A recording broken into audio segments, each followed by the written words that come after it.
Salut à toi, j'espère que tu vas bien. Pour moi, grâce à Dieu, jusqu'à maintenant, tout va bien. Et laisse-moi, s'il te plaît, soulever un problème qui pendant longtemps, même très récemment, m'a empêché d'avancer spirituellement et qui nous concerne chacun de nous.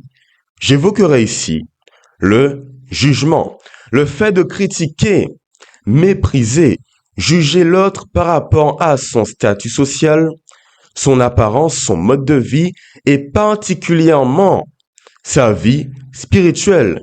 Et tu me diras, attends, quelle est ma mission, plutôt mes missions aujourd'hui? Je prendrai tout d'abord la peine, si Dieu le veut bien, de te prouver à l'aide d'une parabole, de schémas, comme de versets bibliques que l'homme a en lui cette volonté parfois inconsciente, de juger son prochain. Puis, nous allons nous poser la question, est-ce qu'il est réellement mauvais selon la Bible de juger? Et si oui, pourquoi? Et enfin, je vais te donner une solution qui nous permettra de ne plus critiquer les autres par rapport à qui ils sont. Je n'ai jamais dit, attention, que c'est simple. Seulement, grâce à Dieu, nous y arriverons. Alors, j'espère que tu es prêt. Si c'est le cas et seulement si c'est le cas, allons-y sans plus tarder. Et je te l'ai dit, mes missions sont nombreuses. Et la première, la voilà, te prouver que l'homme aime juger. Pour cela, laisse-moi te guider vers une parabole, une histoire qui se trouve dans le livre de Luc, qui se résume en quelques mots. C'est le récit de deux hommes qui se rendent dans la synagogue, un lieu de culte. Le premier est un pharisien. Qui étaient les pharisiens à l'époque de Jésus? Car voilà le contexte. C'était comme des docteurs de la loi. En effet, ils connaissaient la Bible sous le, plutôt sur oui, le bout des doigts. Pareil pour les lois de Moïse qu'ils appliquaient avec rigueur et détermination. Et le pharisien fait une prière qui se résume en quelques mots. Seigneur, tu me vois, je suis presque parfait entre nous. Pourquoi je donne 1/10 de mon salaire, ma dîme, une fois par mois? Je jeûne 2 fois par semaine. J'applique la loi de Moïse, les 10 commandements avec rigueur. Seigneur, tu le vois. Je suis à cela de la perfection. En tout cas, une chose est sûre, je ne suis pas comme le deuxième homme. Et d'ailleurs, qui est le second homme qui va dans la synagogue? Un collecteur d'impôts. Disons qu'il était considéré comme un voleur du peuple, car il le dépouillait en prenant les impôts malheureusement. Alors le pharisien se met à juger ce collecteur. Ok, voilà la prière du premier personnage. Passons au collecteur d'impôts, qui quant à lui est beaucoup moins confiant. En effet, sa tête est baissée, il tape simplement, il frappe même ses mains ou sa main sur sa poitrine, et tout d'un coup, il parle en disant, Seigneur, tu me vois, entre nous, je suis mauvais. On considère même que je vole le peuple.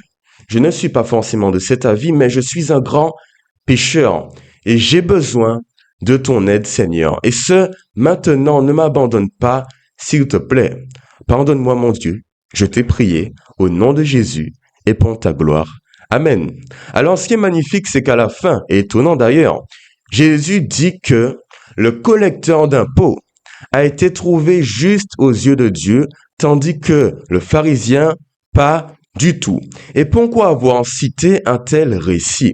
Parfois, dans nos vies, nous sommes comme des pharisiens, à critiquer, à rabaisser les autres par rapport à qui ils sont, en pensant que nous sommes les meilleurs. Résultat, nous rabaissons, comment dire, nous mettons en place un sentiment d'infériorité chez notre prochain dans le but parfois, souvent même, de le dominer. Et pour bien comprendre, compléter mes propos, partons sur le schéma. Numéro 1, s'il te plaît, qui se résume ainsi. Que voyons-nous ici? Je parle ici d'évolution spirituelle ou de chemin spirituel. Tout en haut de la flèche, il y a une zone dorée. C'est la perfection divine. Un peu plus bas, du bleu. Une bonne relation avec Dieu. En orange, une moyenne. Et une rouge, un très mauvais lien avec l'éternel.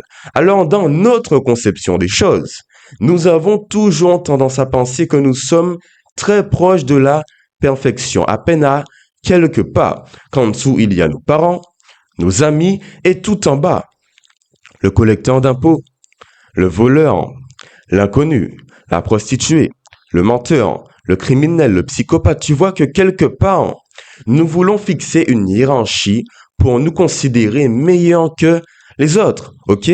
Alors, tu as compris, c'était ma première mission que nous aimons énormément juger et rabaisser les autres, malheureusement. Maintenant, est-ce que c'est un bon comportement? C'est la question centrale.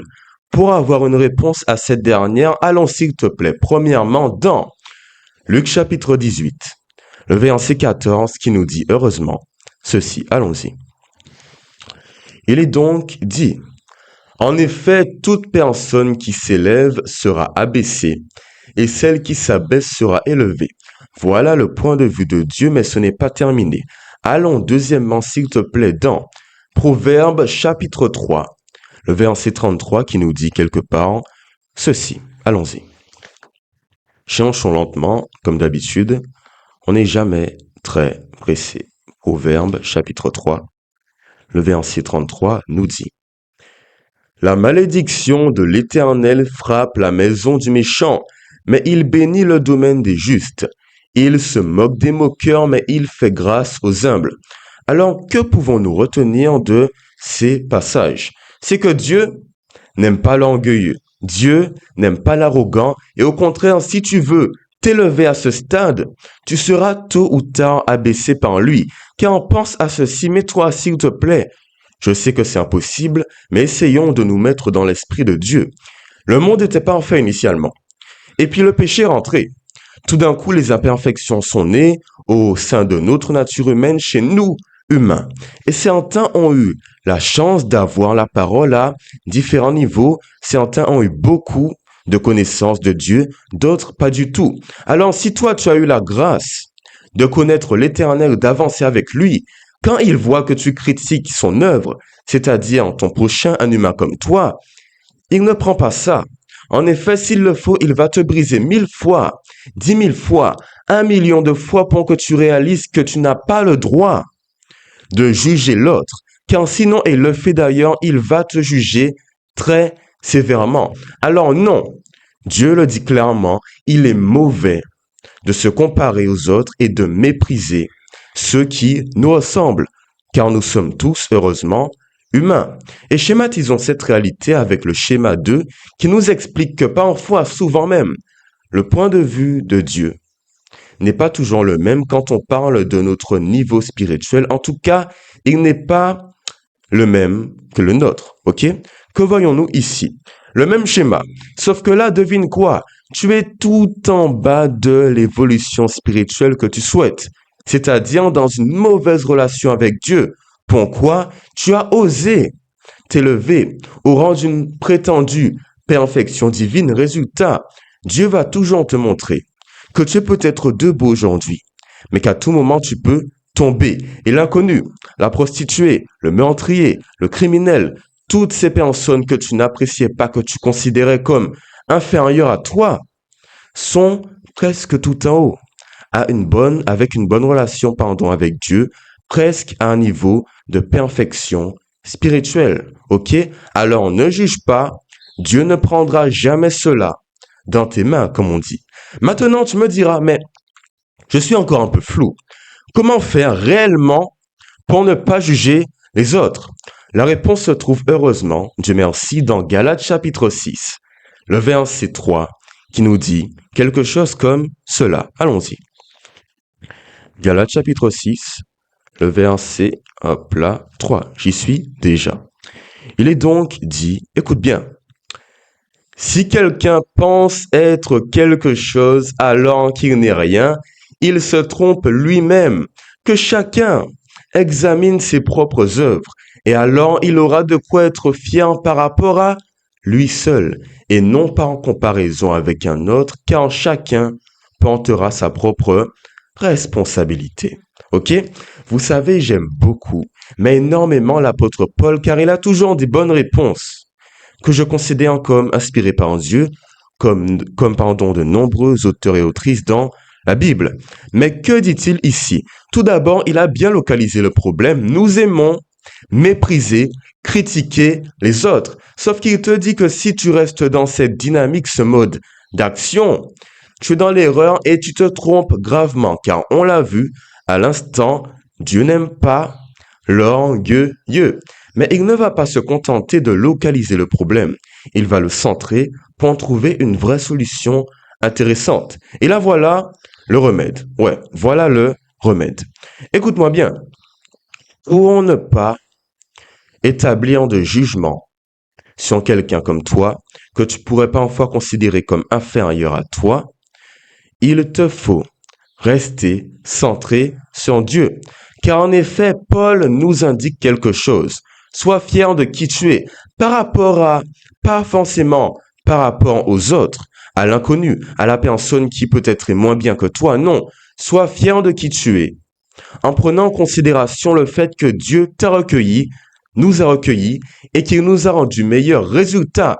Tu n'as aucune raison, tu as même interdiction de juger l'autre car à tout moment tu pourrais être abaissé et rappelle-toi que si tu es ici actuellement, c'est grâce à Dieu.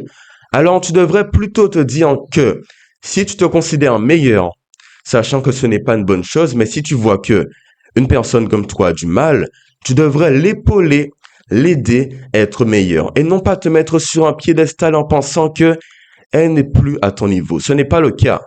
Nous sommes pareils aux yeux de Dieu. Seulement nos actions diffèrent, mais la nature humaine reste inchangée. Alors rappelle-toi qu'il te faut être fier de qui tu es, te concentrer sur ce que tu fais et ne pas prendre la peine de juger l'autre, car en faisant cela, peu à peu, le mal va rentrer dans ton esprit et t'amener vers le chaos. Et ce n'est pas ce que je veux pour toi.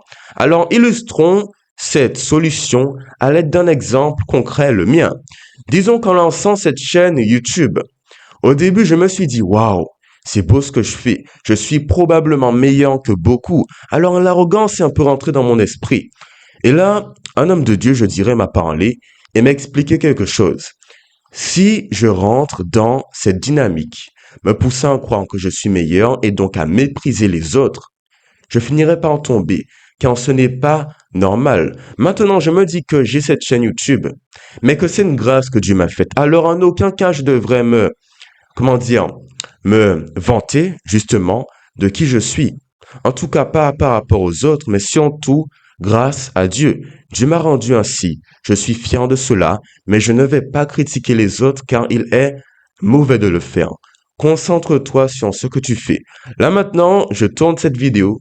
Je suis heureux et je me dis que si d'autres ont besoin d'aide, je ferai le maximum. Voilà le remède. Alors pour terminer, à l'aide de schéma d'une parabole, celle du collecteur d'impôts et du pharisien, d'ailleurs comme de versets bibliques, nous avons réalisé que l'homme aime juger, que c'est mauvais aux yeux de Dieu. Je parle ici de Proverbes comme de Luc, et que la solution est d'être fier de qui nous sommes, de ne pas mépriser l'autre. Je sais que c'est difficile tous les jours, j'ai du mal, mais d'aider et de nous rappeler que si nous sommes ici, c'est grâce à Dieu, et que si nous ne restons pas en communion avec lui, à tout moment, le pont pourrait s'écrouler. Alors, j'espère que cette vidéo t'a plu. Si c'est le cas, et seulement si c'est le cas, tu pourrais t'abonner, aimer la vidéo, la commenter, la partager. Sinon, passe une bonne journée, soirée, après-midi sous le regard de Dieu, en espérant que tout cela t'ait énormément plu. Voilà toute prochaine vidéo dans quelques jours et puis au revoir. Bye bye. Bye bye.